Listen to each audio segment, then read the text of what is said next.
चिंकी चिड़िया के इंसानों जैसा लकड़ी की घर की कहानी। हरे भरे जंगल के किनारे एक छोटी सी प्यारी सी चिड़िया रहती थी। उसका नाम था चिंकी। चिंकी का रंग हल्का भूरा था और उसकी छोटी सी चमकती आंखों में हमेशा सपने तैरते रहते थे। वो बहुत मेहनती और समझदार चिड़िया थी। बाकी चिड़ियाएं पेड़ों की टहनियों पर घोंसला बनाकर खुश थीं, लेकिन चिंकी का सपना कुछ अलग था। वो सोचती थी, क्यों ना मैं अपना एक मजबूत लकड़ी का घर बनाऊं जो बारिश और आंधी में भी सुरक्षित रहे। एक दिन सुबह सुबह सूरज की किरणें जंगल में फैल रही थीं। ठंडी हवा चल रही थी। चिंकी एक ऊंचे पेड़ की डाल पर बैठी थी और दूर पहाड़ी की तरफ देख रही थी। तभी तेज हवा का झोंका आया और पास वाली चिड़िया का घोंसला हिलने लगा। चिंकी ने सोचा, अगर मेरा भी घोंसला ऐसे हिलने लगे तो? नहीं, मुझे कुछ मजबूत बनाना होगा। उसने उसी दिन फैसला कर लिया, वो लकड़ी का घर बनाएगी। कई दिनों की मेहनत के बाद चिंकी ने एक मजबूत पेड़ चुना। वो पेड़ बहुत पुराना और घना था। उसकी शाखाएं मजबूत थीं। चिंकी ने सबसे पहले मोटी लकड़ियों से नींव बनाई। वो लकड़ियों को आपस में फंसाती, फिर घास और मिट्टी से उन्हें जोड़ती। कभी कभी लकड़ियां गिर जाती तो वो दोबारा लगाती।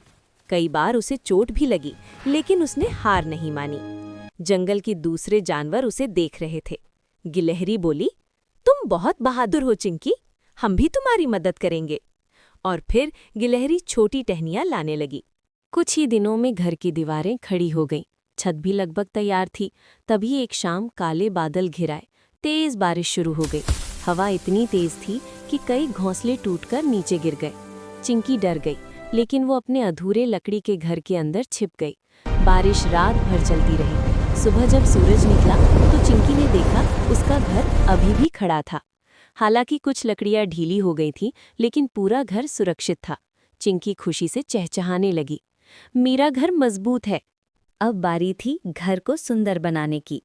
चिंकी ने रंग बिरंगे फूलों की पंखुड़ियां लाकर दरवाजे के पास सजाईं। अंदर नरम घास बिछाई। उसने खिड़की जैसी एक छोटी जगह भी बनाई, जहां से वो सूरज की रोशनी देख सकती थी। टिंकू तोता जब घर देखने आया तो उसकी आंखें खुली की खुली रह गईं। वाह, ये तो सच में बहुत सुंदर है। धीरे धीरे बाकी चिड़ियां भी प्रेरित होने लगीं। वे भी अपने घोंसलों को थोड़ा मजबूत बनाने लगीं। एक दिन जंगल में फिर तेज आंधी आई। इस बार कई चिड़ियां डर गईं। चिंकी ने अपने घर का दरवाजा खोल दिया और बोली, जो भी सुरक्षित जगह चाहता है मेरे घर में आ सकता है। छोटे छोटे पक्षी उसके घर में आकर बैठ गए। सबको जगह तो कम थी, लेकिन दिल बड़ा था। आंधी के बाद सबने मिलकर धन्यवाद कहा। गिलहरी बोली, चिंकी, तुमने सिर्फ घर नहीं बनाया, बल्कि सबको सुरक्षित रहने का तरीका भी सिखाया। चिंकी मुस्कुराई। उसने समझ लिया था कि असली खुशी सिर्फ अपने लिए नहीं, बल्कि दूसरों के लिए कुछ करने में है। धीरे धीरे जंगल में बदलाव आने लगा। पक्षियों ने मजबूत घोंसले बनाने शुरू किए। सब एक दूसरे की मदद करने लगे। चिंकी का लकड़ी का घर अब सिर्फ एक घर नहीं था, वो मेहनत, साहस और समझदारी का प्रतीक बन गया था। हर सुबह जब सूरज उगता तो उसकी किरणें चिंकी के लकड़ी के घर पर पड़ती और वो सुनहरे रंग में चमक उठता। चिंकी अपनी खिड़की से बाहर देखती और सोचती, अगर हम मेहनत करें और हिम्मत न हारें। कहानी आपको कैसी लगी? कमेंट करके हमें बताइए कि आपको कौन सा हिस्सा सबसे ज़्यादा पसंद आया।